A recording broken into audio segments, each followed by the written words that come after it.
Bonjour, je suis Hayley Atkin et je suis en compagnie de Florian Ielpo pour discuter de nos thèmes d'investissement pour le trimestre à venir. Florian, comment l'environnement macroéconomique a évolué depuis le trimestre dernier?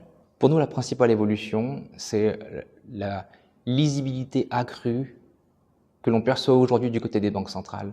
Dans tous les différents meetings des banques centrales qu'on a pu avoir au premier trimestre, le message était relativement clair. La croissance est là, l'inflation va faire son retour, et ça a écarté une incertitude de l'esprit des investisseurs.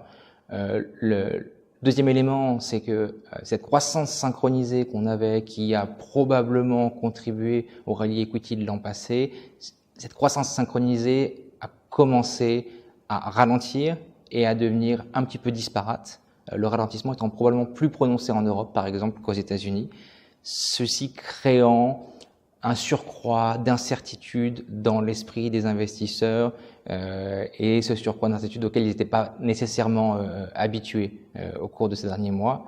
Je pense que l'un des principaux éléments, c'est le retour d'une certaine incertitude sur l'environnement macroéconomique qui sous-tend l'évolution des marchés. Et quels sont vos thèmes d'investissement pour le deuxième trimestre? Alors, on a 3 thèmes d'investissement principaux, 2 qu'on tient depuis maintenant un certain temps, celui de la croissance et celui de l'inflation. On croit toujours que la croissance devrait rester forte, même si elle ralentit un petit peu, elle devrait rester forte, croissance au-dessus du potentiel. Ça, c'est un élément qu'on tente de tirer parti dans notre portefeuille. Deuxième élément, c'est l'inflation. C'est ce qu'on pense, c'est que dans les trimestres à venir, on va probablement avoir ce grand mouvement de la reflation, la normalisation de l'inflation vers l'inflation elle-même, le chaînon manquant étant le taux de croissance des salaires qui devrait peu à peu se mettre à remonter, principalement aux États-Unis, mais aussi dans certains pays européens. Le dernier de nos thèmes, c'est le retour de l'incertitude. C'est quelque chose d'assez nouveau. Jusqu'à présent, on avait plutôt considéré des risques, le risque inflation en était un. Aujourd'hui, on pense qu'il y a eu une forme de repricing de ces risques-là et on pense que l'incertitude aujourd'hui est accrue. C'est-à-dire qu'avec la décélération globale, la remontée de la volatilité et la montée de la volatilité, on voit des signes d'incertitude. Et finalement, comment êtes-vous positionné dans cet environnement? L'élément principal pour ce trimestre, pour nous, c'est au fur et à mesure des différents meetings des banques centrales, on a commencé à avoir une vision plus claire du futur de la politique monétaire. Dans les différents discours, le message était relativement le même. La croissance est là, au-dessus du potentiel, et l'inflation progressivement reprend du momentum.